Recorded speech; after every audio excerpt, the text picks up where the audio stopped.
Welcome to the Hard to Kill podcast, the official podcast of the Hard to Kill program, the world's leading program for driven individuals looking to gain direction and momentum, where we aim to break down the complex, multifaceted and holistic factors of human performance and optimization. Both on the program and on this podcast, we will be discussing and excavating everything pertaining to psychological resilience, physical robustness, and leading by example with discipline and tenacity to create a culture of winning, especially in the turbulent, frenetic, and high-tempo world of the ambitious individual. This is Marc, the creator, senior DS, and head coach of the Hard to Kill program.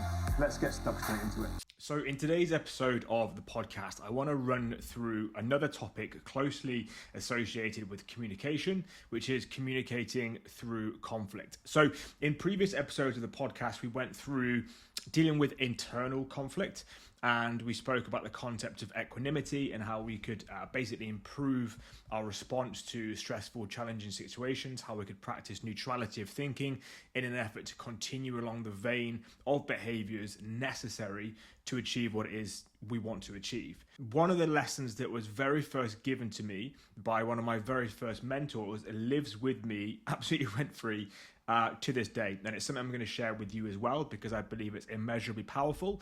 It will release an enormous amount of frustration. It will help you to regulate your expectations, and as a result will improve the quality of your communication and the quality of your relationships subsequently. So what this mentor said to me, sat there, was that, Marc, you got to realize very few people on earth think like you and want the same as you. And you have to acknowledge and appreciate that. What that sentiment said to me is that we need to never go into a situation with expectations of another. What we all have a bad habit of doing as high-performing, ambitious, aspirational type A people is projecting our own expectations of self, how we would expect to respond to a situation, how we would expect to behave in a situation, onto others. And that is simply not the case. I found an enormous amount of frustration, an internal challenge and turmoil in the earlier parts of my self-development journey, for want of a better phrase, because I had not accepted and even acknowledge that to be true. And a great deal of guys that I work with inside the program, when they first reach out, are experiencing the exact same. Now, we're talking to 99th percentile here, and you may well fall into that category. You want things that maybe those around you don't. You are looking for depth, meaning, and purpose that maybe those around you aren't. And as a result, you can have high standards. You can have a vision and a mission of what it is you aspire to achieve and how you'd like to achieve that, and it's just simply not being reciprocated by those around you. It is very, very easy for us to fall into the mindset and the belief that everyone ought to think like us. People should perceive what it is we're trying to communicate, and they should act with the same level of urgency, a sense of importance and purpose that we aspire to. But ultimately, that disconnect between expectation and reality causes an enormous amount of frustration in you and the other person or peoples. It causes an enormous amount of friction, and ultimately it never leads to a positive outcome by means of satisfaction, fulfillment, sense of trust, and ultimate performance, not to mention your own peace of mind and your own level of success as an individual, as a leader.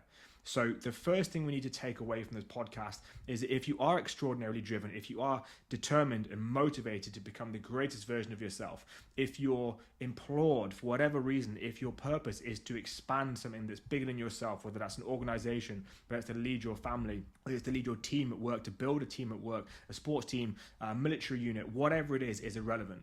If we have that ambition, you must immediately understand that very few people around you are going to be thinking in the same way, are going to be operating on that same level of aspiration. And as a result, we need to take our ego out of the equation. We need to regulate our expectations. And now we need to begin to learn how to communicate in those scenarios.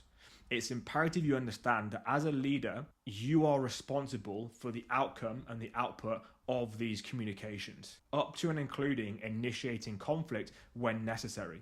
Now, initiating conflict is not normally something that's received as a negative thing. We ought not to do that. We ought not to argue or poke holes or poke fun. And actually, it's that belief that means so many people just internalize the issue.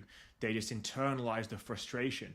They bottle it up and sit on it until eventually it explodes. We perceive that if we just grunt and show frustration and become somewhat passive aggressive, the other person's telepathically going to know what we're trying to communicate, why we're displeased, and what they should do about it, when it is absolutely not the case. It is terrible leadership coming from a misunderstanding and ultimately a lack of education surrounding communicating through conflict and how we need to communicate as high-performing leaders in an effort to get the best for ourselves and from all those around us. Because ultimately, as leaders, we are there to serve others. We want to ensure they are inspired, they are supported, and they are resourced to do the very best they can with what they have available at that moment in time. And simply just because they do not think like us does not for a moment mean that they are subordinate to us. The people around us have strengths, have abilities, aptitudes that we will never ever possess, and it's imperative we get that into our heads, that our role, bottom line of it, is to serve them, is to make them feel trusted, make them feel supported, give them the autonomy to do what they do and what they aspire to do to the very, very best of their ability, without fear of reprimand, without fear of being bollocked for simply trying to innovate, without fear that they don't think like us or they're not doing the right thing. It is our role to serve those. This is why leadership is an endurance event, because it's not as simple as just saying, do this, do that. That's easy. I've seen a great many terrible leaders, even terrible coaches, do that. Be authoritarian and dictatorial of, you need to do this, you need to do that, you need to do the other. And whilst it might make the individual feel great because you're telling them what to do, they're doing it and they're achieving success, you are disempowering that person because they are not complicit to the problem framing, to the course of action development, to the implementation, to the innovation. So ultimately they become dependent. And then that leader comes back moaning that they always ask me what to do, they don't innovate, they don't use their fucking head, there's no common sense, and all of these moanings associated with poor leadership because you took the easy wrong over the hard right. Because instead of investing the time, effort, and energy to ensure that person is feeling trusted, you're explaining and communicating to them, you're just being dictatorial. So this is why we need to understand how to communicate through conflict in an effort to support others, in an effort to initiate conflict where necessary, and in an effort to get those around us to play to the very best of their ability and ultimately give their discretionary effort to the cause. So the first thing we have to understand is this falls under the category of interpersonal conflict, okay? So we've already discussed internal, that's largely what's happening in the top 2 inches. And now we want to talk about interpersonal. So if there's a conflict between our partners, our romantic relationships and ourselves, between teammates and colleagues at work, superiors or subordinates, whatever that may be. We know now this is interpersonal conflict, and we know now that maybe they're not thinking on the same vein as us. The first thing we need to do is draw awareness to the 7 deadly habits, okay? And our subject matter expert in mindset and communication inside the Hard to Kill program, Gene, delivered an incredible training to our guys, an at-length 90-minute training on how to spot the 7 deadly habits, how to know when we're doing them, and ultimately how to then move towards the solution, which we'll talk about in a moment. I do not have the time or scope, nor am I going to pass that work off as my own in the concept of this podcast, but what I simply want to raise awareness to are a couple of the things that I see being made most frequently as mistakes when we're heading into challenging conversations. The first is that we need to understand the power struggle and power dynamics. If you're in a situation, if you're in a position as a leader, it is very, very easy to go into that situation perceiving that you're the boss, they're the listener, you're talking, they're fucking hearing. But actually, the total opposite is true. If we go into it with that egoic frame of wanting to be right, one of 2 things is going to happen. Number 1, you are going to initiate a power struggle. Whenever you suppress people who have a degree of strength and autonomy, they are going to push back. They're going to feel emotionally reactive and they're going to respond in such a way.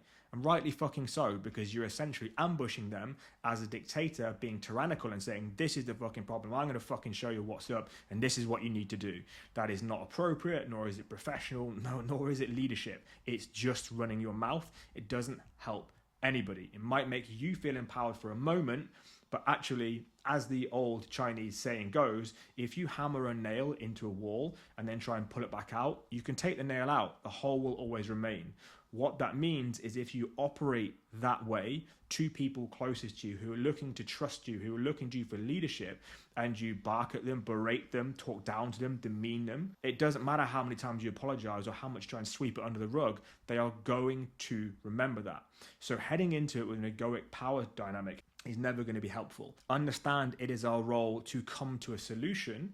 It is not our intent to win the argument, because again, they're either going to be emotionally reactive due to the power struggle, or the second possible way in which they're going to respond, which is actually enormously common, is they're going to go into something called a compliant child ego state. So again, we cover an enormous amount of depth and detail on transactional analysis and some models of CBT frameworks in communication in an effort for our clients to be professional, proactive, and truly high-performing leaders in every setting, situation, scenario in life. But I'm quickly going to glaze across the top of that right now. Whenever we are demanding, authoritarian, and basically put an individual in a situation they're finding uncomfortable, displeasant, or they're experiencing emotions they don't like, one of the most frequent things they will do is they'll revert to a childlike state whereby they just comply with anything you say, anything you ask, anything you request of them, because simply put, it gets you to shut up and fuck off.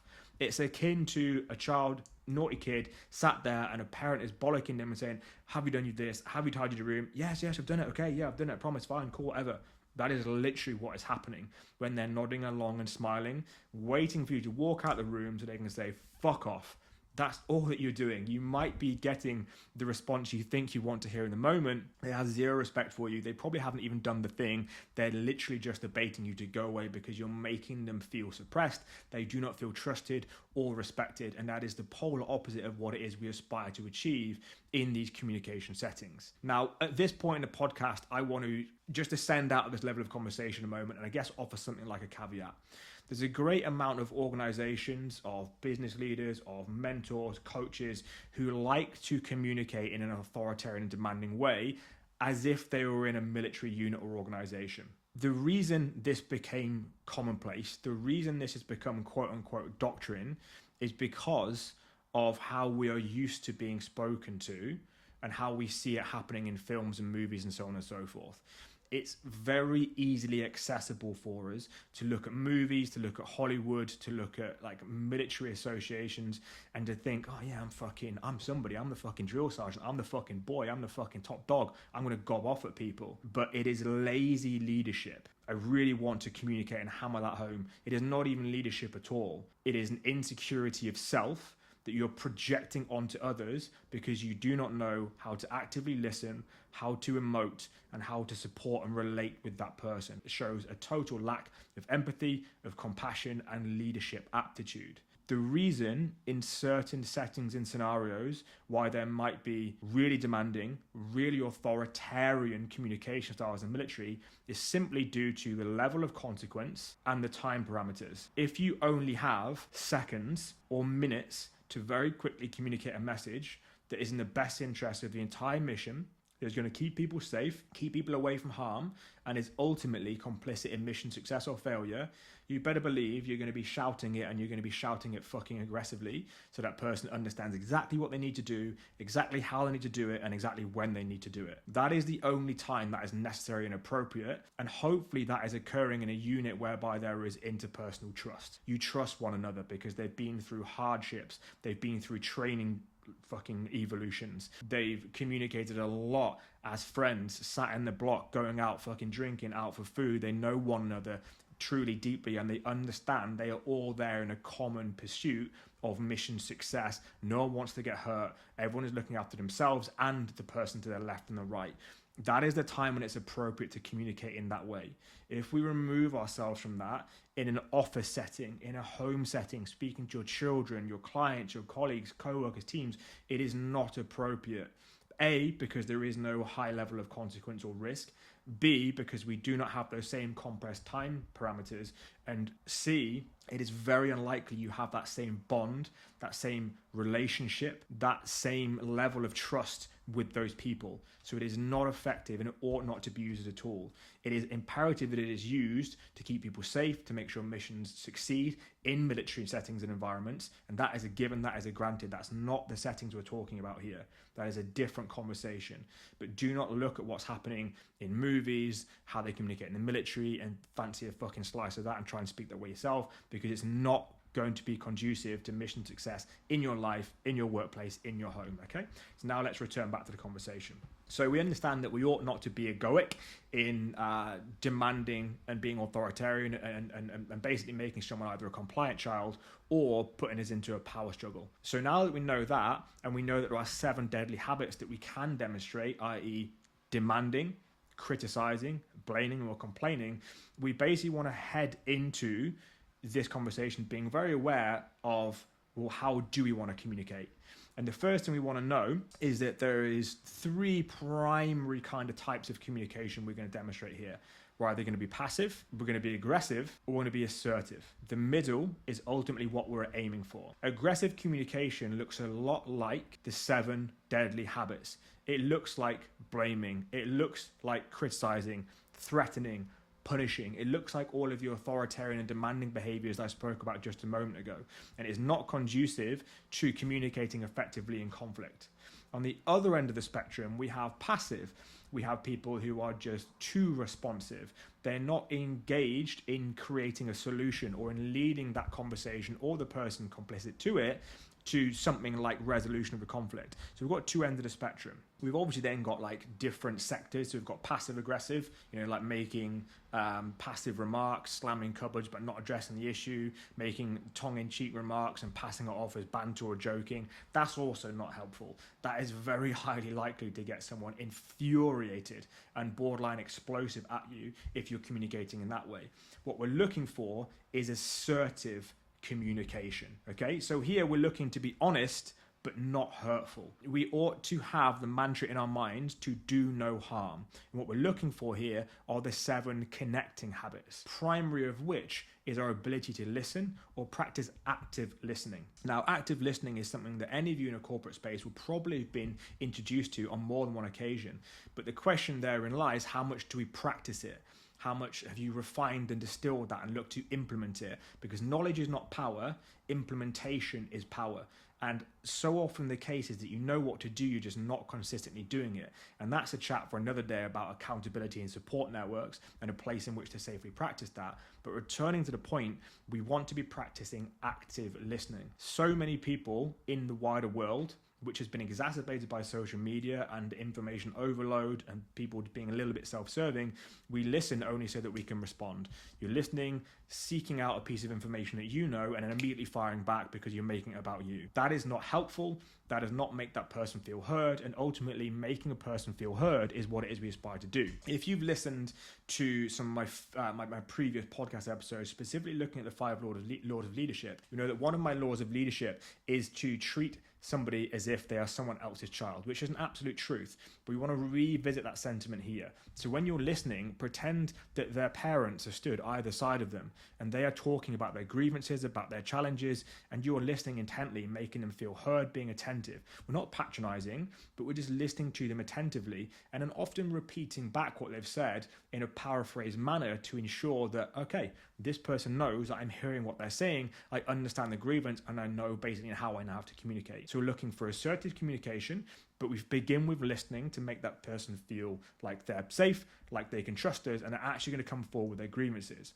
Because if we're then initiating conflict, if we're looking at, okay, this is what we aspire to achieve, and for some reason that person isn't doing or behaving in the way that which we feel appropriate, we need to go to them, initiate conflict and say, hey dude, this is the mission and this is kind of what I've been trying to achieve, but I can't help but feel like there's this thing that is happening. Can you help me rectify that? That person's then saying, okay, cool. Well, I wasn't aware that's what was trying to happen, but I'm fed up with this and I'm fed up with this and I'm fed up with this. And what we want to be able to do is listen without getting emotionally reactive, understand it's not a comment about us and not actually make it about us at all, but listen to what that person organically, authentically has to say for us, because it's invaluable feedback about the conditions, about you, about how they feel, and that's going to have some degree of truth within it, and we want to unpack that. Then we want to be honest but not hurtful. We want to be respectful, and we also want to take responsibility. We're not looking to blame and say, well, he did that, or you did this, or you did this. We're looking to use the word I because it empowers us with the responsibility, and we can also use the word you because, again, it basically asks them to take responsibility. So applying to our models of transactional analysis, this is not any longer a parent speaking down to a child. This is adult speaking to adult. I feel this way when you do this. How does that make you feel? I feel this way, etc., so on and so forth. So then we're engaging in open, honest, authentic conversation. This allows for a trusting and respecting dialogue in which we can actually move towards a solution. And in every setting and scenario of your life, I'm positive that you'd rather be solution focused and problem oriented, of just moaning and nagging, oh, this is the problem and that's a problem and this is the problem and that's a problem. But again, if we refer to the very first sentiment I opened this episode with, as a leader, if you're not getting the outcomes you want, it is down to you. It is your responsibility to communicate in a way that is conducive to that person behaving that way. If you're not getting the answers you want, ultimately it's on you. So we have to communicate in that way. And then if we look at other different facets and elements and areas of leadership in your life, let's pretend that you're a parent and there's conflict that needs to be had in the household. Do not shy away from that conflict with your partner, with the missus, because actually, although it's often perceived of, oh, I'll just let it go, happy wife, happy life, all that sort of stuff, the truth is it just becomes a micro unfairness in your head. And you just begin to build evidence of all these times they've done something that's annoyed you and that you feel it's unfair. And then eventually it will explode. Okay? Any of you listening to this will be able to identify and palpably put your finger on a time when that has happened, when it's just fucking gone off seemingly from nowhere. There's been all these micro grievances and unfairnesses that haven't been addressed, and then essentially have just made in your mind this narrative, this picture, this body of evidence that this is unfair, this person fucking needs telling, and I'm going to fucking sort it out and I'm going to put them right. And then again, we initiate conflict via emotional reactivity, demonstrating all of the 7 deadly habits, and we wonder why we get this fucking absolutely incendiary situation. What are we demonstrating to any potential children in the household if we behave that way? If it's in the workplace, what are we demonstrating to our team? What are we demonstrating to our potential subordinates if we communicate in that way? We're communicating, don't speak up for yourself, don't initiate conflict, hold it all in, then just fucking explode. When you explode, it's just become a slagging match. There's going to be blaming and criticizing. There's going to be threatening and punishing. It's a power struggle. Whoever shouts the loudest wins. And that's how we ought to deal with conflict and challenge. And this is what we call our conflict origin, okay? A great many people who communicate in this way are doing so because when they grew up, that was the norm. That was what they saw. In the household, that was how conflict was dealt with, whereas it just ticks over. There's an energy, there's an aura of passive energy, and then cupboards are being slammed, a comment's being made, and then there's a fucking roaring argument, and you never get to see the resolution. Instead of ignoring conflict, instead of not communicating about the things that are frustrating you or you would like to see changed or fixed in alignment with a common goal, actually having the courage and the skills to initiate conflict there, to take responsibility, to actively listen and create a solution and make sure that there is actually conflict, that there is something like a disagreement, there is something like an argument, but that you are clearly demonstrating the resolution. That's the important part, because then the children that are watching, the colleagues, employees, subordinates, teammates that are listening understand, oh, that's how we do business here. We don't bottle it up and then explode like a fucking child. We don't, become cursive and passive aggressive and toxic to those around us and then slam cupboards and walk off and we can't resolve that. This is how we do it. We go to them with the grievance, we initiate the conflict, we present a solution, we listen, we work, we negotiate, and then we say, thank you for fucking allowing me to speak in that way. Thank you for making it easy to communicate with you. I'm really glad we had this chat. Are you all good? Yeah, I'm good. Amazing. To many of you, this might seem utopian. Like, oh, okay, if we live in a fucking perfect world. But arguably, it is that belief system that's keeping us hemmed in place. Is it going to be textbook? Of course not. It's never going to be textbook. There's always going to be emotions that are present. In fact, most often, that's why an argument is about to kick off or is taking place, because emotions or expectations have not been aligned and values are not aligned, and then there's a clash. However, if we're practicing this, if we're doing repetitions of this, If we're planning, like, again, stress inoculation of, well, let's just practice initiating conflict about something that's not really that emotionally charged, and let's just focus getting resolutions there, then let's pick something slightly bigger, then pick something slightly bigger, then you're going to get better and better and better at this.